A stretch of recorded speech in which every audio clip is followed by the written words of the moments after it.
আর স্বাধীনতা বারবার হয় না, একটা দেশ একবারই স্বাধীন হয়, বারবার স্বাধীন হয় না। এই বাংলাদেশে ম্যাডাম খালেদা জিয়াকে বলার পরে মিথ্যা মামলা দিয়েছেন যে আখতারুজ্জামান, তার বিরুদ্ধে বক্তব্য দেওয়ার পরিপ্রেক্ষিতে টেলিভিশনে এবং এই প্রেস ক্লাবের সামনে আমাকে সৌমটো করে আমাকে ডাকলো কোর্ট, আমি গেলাম না। হাইকোর্ট থেকে আবার ডাকলো 8 তারিখে, আমি গেলাম না। তার এখন সাজা দিয়েছিল, সাজা দেওয়ার পরেও আমি প্রকাশ্যে টেলিভিশনকে বলতাম আমি সরকার মানি না, আইন মানি না, আদালত মানি না, বিচার মানি না, আমি সারেন্ডার করবো না, পালে ধরে নিলাম। আবার হাইকোর্ট এই বাংলাদেশ পাকিস্তান মিলে সর্বপ্রথম আমাকেই যে 8 তারিখের মধ্যে আমাকে হাজির করতেই হবে আইজিপির উপর নির্দেশ দিলেন। সমস্ত প্রশাসনের সমস্ত পর্যায়ে আমার ছবি দিয়ে দেওয়া হলো। আমি বললাম আমাকে গ্রেপ্তার করার দরকার নেই, আমি যে কথা বলেছিলাম ম্যাডাম খালেদাকে সাজা দিয়েছিলেন, ম্যাডাম খালেদাকে বিদেশে পাঠান চিকিৎসার জন্য, উনি অসুস্থ, তার কারণে জুবাইদুর রহমান মিথ্যা মামলা করতে আমি নিজে সারেন্ডার করবো। তারপরে আমাকে ধরলো।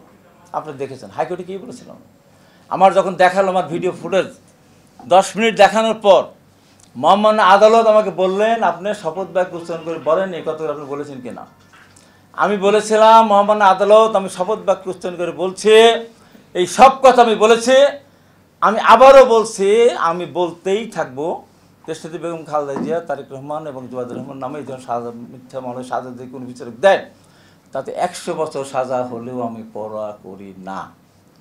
তবে মহামান্য আদালত আমাকে বলতেই হবে আমাকে কেন সাজা দেওয়া হলো, আমাদের 15 জনকে কেন সাজা দেওয়া হলো, গাড়ি পড়ে নেই, গাড়ির চ্যাসিস নম্বর নেই, গাড়ির আপনার নাম্বার প্লেট নেই, গাড়ির মালিক নেই, কেন আমাকে সাজা দেওয়া হলো, আমাকে ধরে নিয়ে আসলো টকশো থেকে।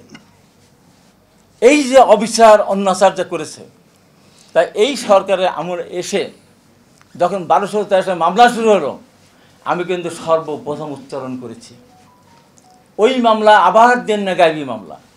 আপনাদের মনে আছে চিড়িয়াখানার মৃত্যু হত্যা, এসপির ওয়াইফকে হত্যা করার কেন্দ্র কত আলমকে ধরেছিল, দাড়ি থাকলেই ধরে, দাড়ি থাকলে ধরে নিজের রমজানের ভিতরে। আমি বারবার বলেছি আলেম সমাজ মৃত্যুকে হত্যা করেনি,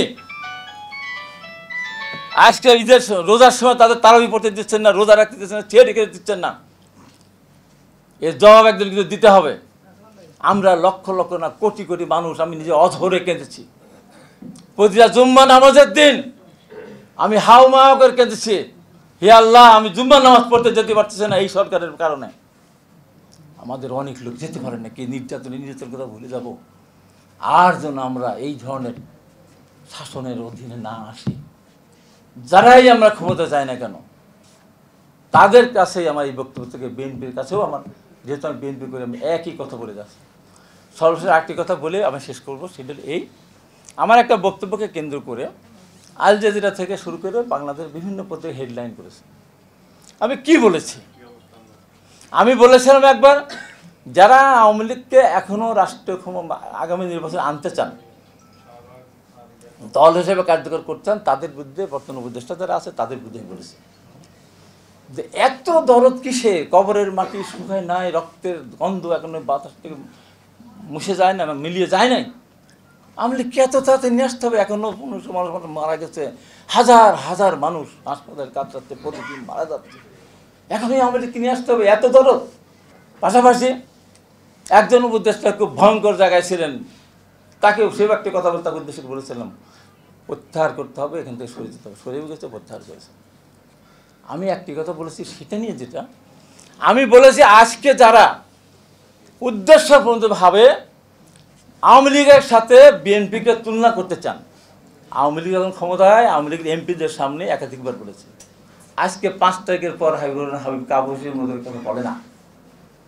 তাই আপনাদের অনেক সময় আমি নিলাম, মনে দুঃখ থেকে কষ্ট থেকে বলছি, কষ্ট তো লাগে, সেটা এরশাদকে উৎখাত করে দিয়ে টাকে তোলা পিষ্ট হয়েছে, মাসির পর হাসপাতালে ছিলাম, 90-এর আন্দোলন। আমার ভাই ইকবাল বললেন হ্যাঁ 90-এর আন্দোলন আমি শুরু করেছিলাম, আমি শেষ করেছিলাম, টাকে তোলা পিষ্ট হয়েছে, মায়ের কেছে সেলিম দিলা, রাফুন বসনে, জীবন শাহ, জাফর, জয়নাল, জিহাদ, ডাক্তার মিল, রক্তের বিনিময়ে যে গণতন্ত্র পেয়েছিলাম, এরশাদের প্রধান পর আমরা তো উপদেষ্টা হয়নি, আমরা তো দুজনের নাম বলিনি, আমরা তো বলি নাই বিনা পর্যন্ত আমাদের নির্বাচন করতে হবে।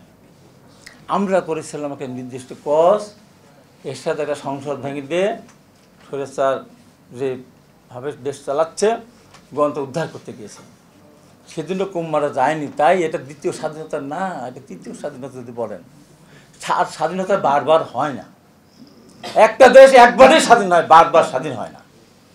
আপনার গণতন্ত্র পুনরুদ্ধার বলতে পারেন, 90 আমরা গণতন্ত্র উদ্ধার করেছিলাম, এইবার গণতন্ত্রটা উদ্ধার হয়েছে। 90 সেই আঙ্গিকে মানুষজন কম মারা গিয়েছিল, এই আঙ্গিকে মানুষজন বেশি মারা গিয়েছে। সরকার আরও স্বৈরাচার ছিল, কারণ ওই স্বৈরাচারের সাথে এই সরকার যোগ হয়েছে।